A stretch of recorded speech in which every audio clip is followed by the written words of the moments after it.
Assalamualaikum warahmatullahi wabarakatuh. Selamat pagi semuanya. Bagaimana kabarnya hari ini? Semoga dalam keadaan sehat ya. Jangan lupa untuk selalu semangat belajar. Hari ini kita akan belajar materi keteguhan iman sahabat Abu Bakar As-Siddiq. Sebelum kita memulai pembelajaran, kita berdoa dulu ya. Berdoa dimulai.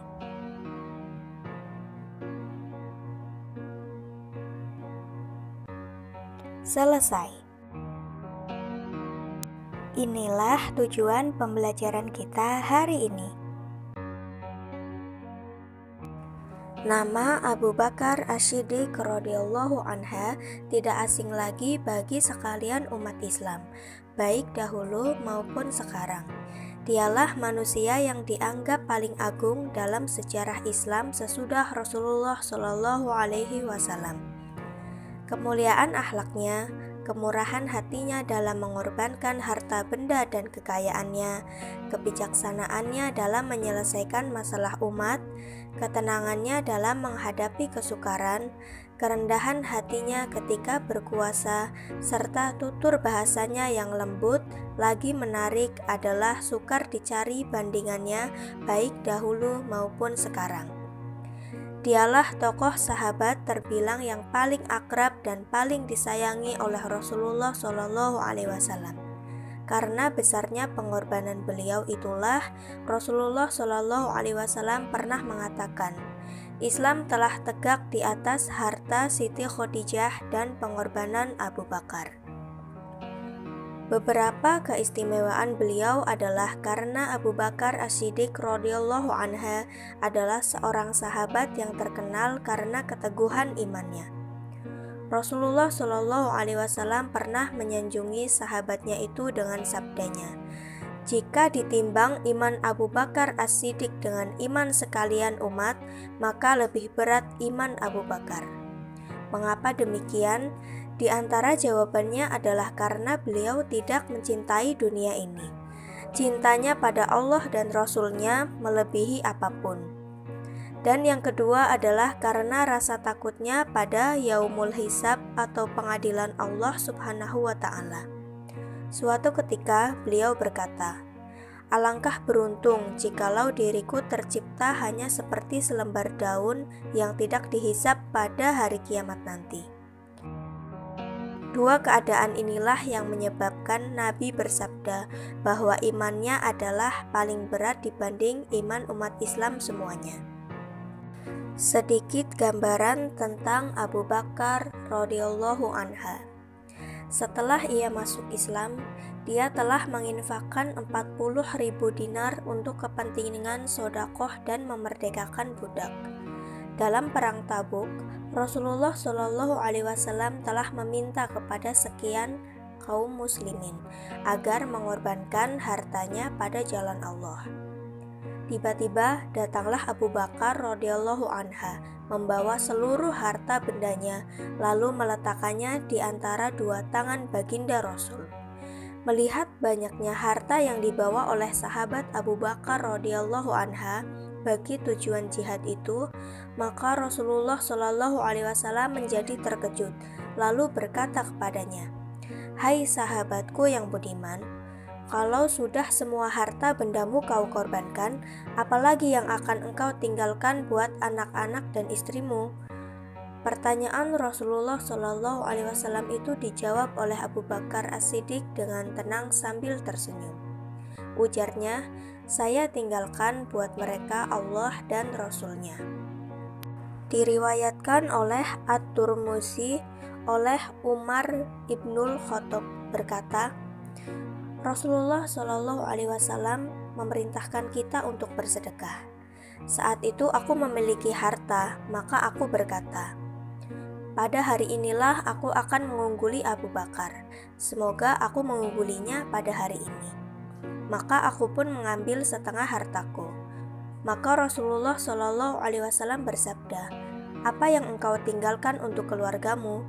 Aku menjawab, sejumlah yang aku sedekahkan. atau 50%. Lalu Abu Bakar datang dengan membawa seluruh hartanya, dan Rasulullah Shallallahu Alaihi Wasallam bersabda, "Wahai Abu Bakar, apa yang kamu tinggalkan untuk keluargamu?" Dia menjawab, "Aku meninggalkan Allah dan Rasul-Nya."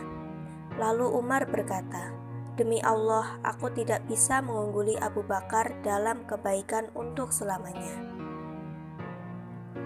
Diriwayatkan oleh At-Tirmidzi dari hadis Anas bahwa Nabi Muhammad SAW bersabda kepada Abu Bakar dan Umar, "Dua orang ini adalah pemimpin para penghuni surga yang dewasa, baik generasi yang terdahulu atau yang akan datang, kecuali para nabi dan rasul."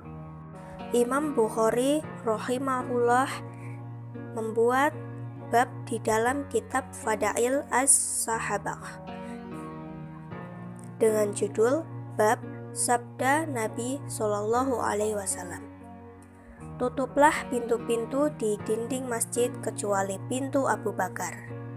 Imam Bukhari berkata dari Abu Sa'id Al-Khudri radhiyallahu anhu, beliau berkata, Rasulullah Shallallahu Alaihi Wasallam berkhutbah kepada para sahabat, "Sesungguhnya Allah memberikan tawaran kepada seorang hamba antara dunia atau hidup kekal dengan apa yang ada di sisinya, meninggal dunia. Ternyata hamba itu lebih memilih apa yang ada di sisi Allah." Abu Sa'id berkata, "Abu Bakar pun menangis. Kami merasa heran karena tangisannya. Tatkala Rasulullah Shallallahu Alaihi Wasallam memberitakan ada seorang hamba yang diberikan tawaran, ternyata yang dimaksud hamba yang diberikan tawaran itu adalah Rasulullah Shallallahu Alaihi Wasallam. Memang Abu Bakar adalah orang yang paling berilmu di antara kami." Kemudian Rasulullah Shallallahu Alaihi Wasallam bersabda, "Sesungguhnya orang yang paling berjasa kepadaku dengan ikatan persahabatan dan dukungan hartanya adalah Abu Bakar. Seandainya aku boleh mengangkat seorang khalil atau kekasih terdekat selain Robku, niscaya akan aku jadikan Abu Bakar sebagai khalilku. Namun, cukuplah antara aku dengan Abu Bakar ikatan persaudaraan dan saling mencintai karena Islam. Dan tidak boleh ada satupun pintu yang tersisa di dinding masjid ini kecuali pintu Abu Bakar." Hadis ini juga diriwayatkan oleh Imam Muslim dalam Sahihnya di kitab Fadail As-Sahabah. Pelajaran yang dapat dipetik dari hadis tadi, yang pertama, hadis ini mengandung keistimewaan yang sangat jelas pada diri Abu Bakar As-Siddiq radhiyallahu anha, yang tidak ditandingi oleh siapapun di antara para sahabat. Hal itu disebabkan beliau berhak mendapat predikat Khalil atau kekasih terdekat bagi Nabi Shallallahu Alaihi Wasallam. Kaulallah, bukan karena faktor penghalang yang disebutkan oleh Nabi tersebut. Yang kedua, Abu Bakar radhiyallahu anha mengetahui bahwa seorang hamba yang diberikan tawaran tersebut adalah Nabi Shallallahu Alaihi Wasallam. Oleh sebab itu, beliau pun menangis karena sedih akan terpisah dengannya, terputusnya wahyu, dan akibat lain yang akan muncul setelahnya. Yang ketiga, para ulama itu memiliki pemahaman yang bertingkat-tingkat. Setiap orang yang lebih tinggi pemahamannya, maka ia layak untuk disebut sebagai a'lam, orang yang lebih tahu. Yang keempat, hadis ini mengandung motivasi untuk lebih memilih pahala akhirat daripada perkara-perkara dunia.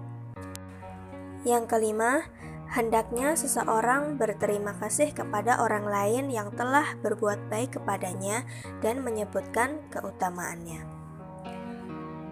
Kita juga bisa melihat kebersamaan bagaimana kedalaman ilmu Abu Bakar As-Siddiq radhiyallahu anha terhadap hadis Nabi Shallallahu Alaihi Wasallam, sehingga ilmu itu pun terserap dengan cepat ke dalam hatinya dan membuat air matanya meleleh. Kecintaan kepada akhirat dan kerinduan untuk bertemu dengan Allah jauh lebih beliau utamakan daripada kesenangan dunia.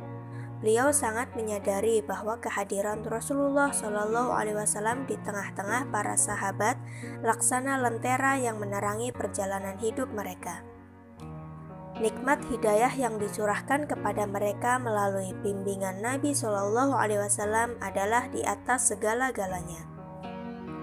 Kita pun bisa menarik kesimpulan bahwa dakwah Rasulullah Shallallahu Alaihi Wasallam berjalan dengan bantuan dan dukungan para sahabatnya.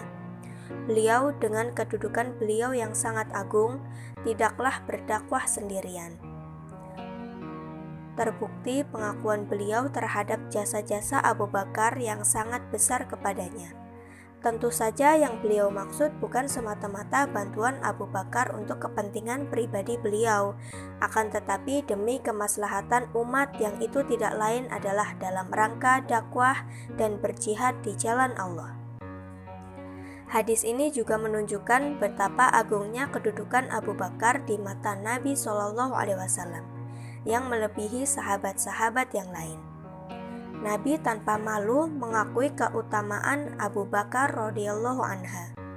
Hadis ini juga menunjukkan bahwa memuji orang di hadapannya diperbolehkan selama orang tersebut tidak dikhawatirkan ujub karenanya.